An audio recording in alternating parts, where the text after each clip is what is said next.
That's right, it's KP's Video News. And Lewis Hamilton, Formula One car driver Lewis Hamilton from England, a black professional auto car racer, and you young people should check him out.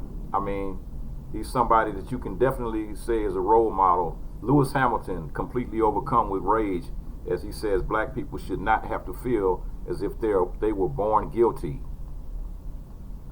Lewis Hamilton explained his feeling behind his passionate outburst over Formula One's silence against racism with the reigning world champion. Listen to what I'm saying. Lewis Hamilton, young black Formula One race car driver, is the reigning world champion, said that he has been completely overcome with rage at the sight of George Floyd's death in the United States, and saying that people of black, Asian, and mixed ethnicity backgrounds should not feel as though we were born guilty. Six-time F1 world champion has taken a vocal stance against racism, having previously spoken of the sport's white male-dominated industry, given he's the only black driver to have competed.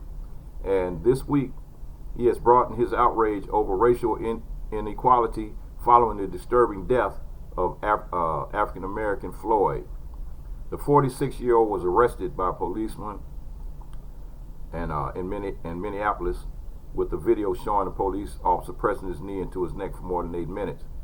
And so his killing triggered widespread protests, both peaceful and across the United States. In response, many police authorities have used brutal and aggressive tactics to handle the protests, though this has largely escalated tensions across the country. Having seen the fallout from Floyd's death increase the spotlight on racial inequality, Hamilton spoke out again on Tuesday night to explain why he feels so strongly on the subject, having suffered from racial abuse during his F1 career, most notably in 2008, when fans in Spain dressed up in blackface and taunted him with monkey chants. This week has been so dark, I have failed to keep hold of my emotions, Hamilton wrote to his millions of Twitter followers. I have felt so much anger, sadness, and disbelief in what my eyes have seen. I am completely overcome with rage at the sight of such blatant disregard for the lives of our people. The injustice that we are seeing our brothers and sisters face all over the world, time and time again, is disgusting, and it must stop. So many people seem surprised, but to us, unfortunately, it is not surprising. Those of us who are black, brown, or in between see it every day and should not have to feel as though we are born guilty, don't belong, or fear for our lives based on the color of our skin. Will Smith said it best: racism is not getting worse, it's getting filmed.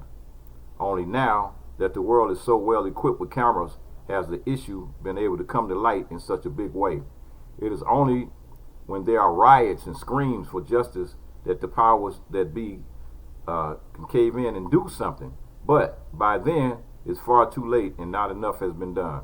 It took hundreds of thousands of people's complaints and buildings to burn before officials reacted and decided to arrest Derek Chauvin for murder, and that is sad. Unfortunately, America is not the only place where racism lives, and we continue to fail as humans when we cannot stand up for what is right. Please do not sit in silence, no matter the color of your skin.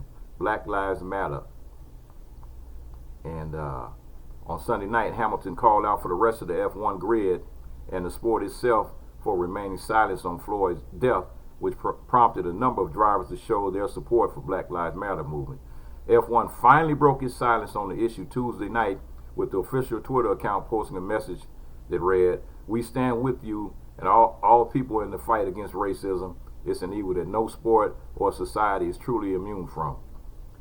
And it's only together that we can oppose it and eradicate it. Together we are stronger."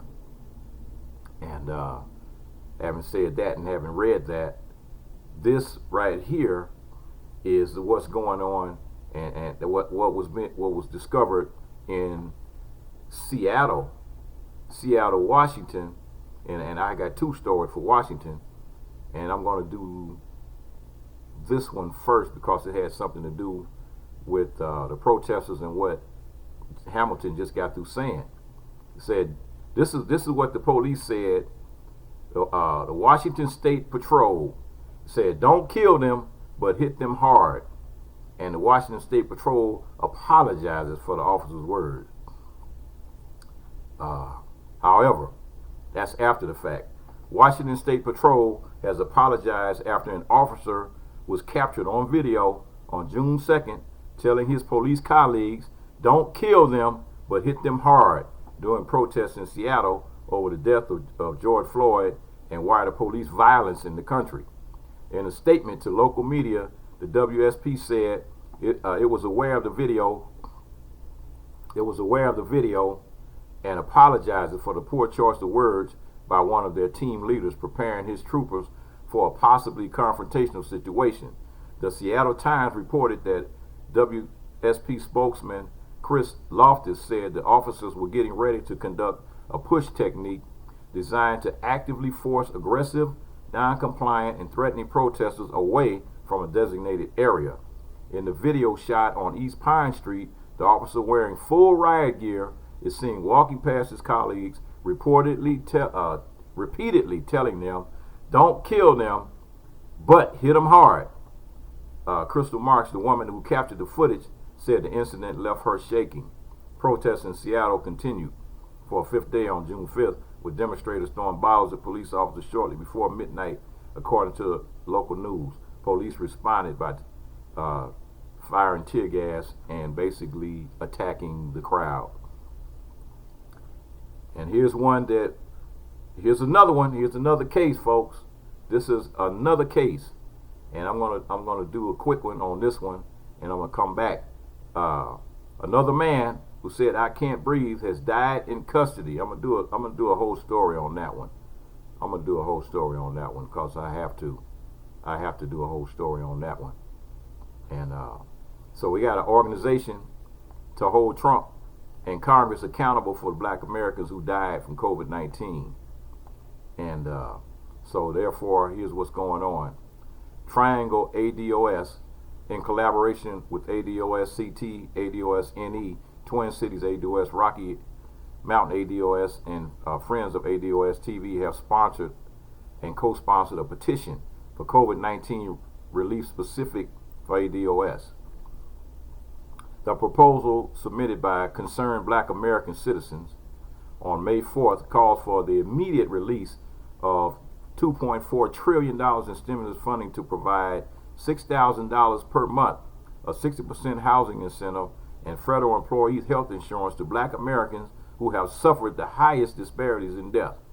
Justification for this proposal is due to the high percentage, 35.7% of black Americans that have died from COVID-19 compared to 13% of black Americans represent in the United States. So 37% of black Americans have died from COVID-19, but we only represent 13% of the actual population. And so it said, maintains that the comments from the Surgeon General were not only irresponsible but racist in his intent to placate the mishandling of the coronavirus pandemic by the U.S. government and Congress. The statement by the current residing Surgeon General, Jerome Adams, was not only irresponsible but wholly false. Recent surveys have shown that black Americans have practiced increased hand washing, touch avoidance, and social distancing at a higher percentage than other demographics since the COVID-19 crisis.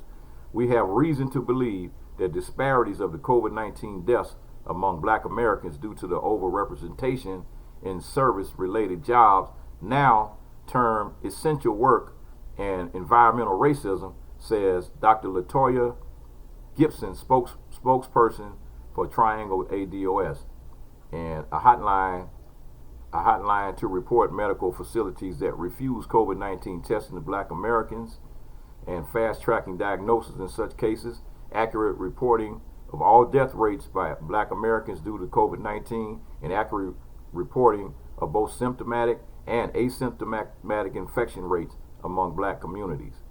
So this is some serious stuff going on here, folks. real serious. And I mean, hey, it's just some things that are going on that are, you know, like completely crazy, and we have to stand up and do what we have to do to protect ourselves, because they don't give two shits.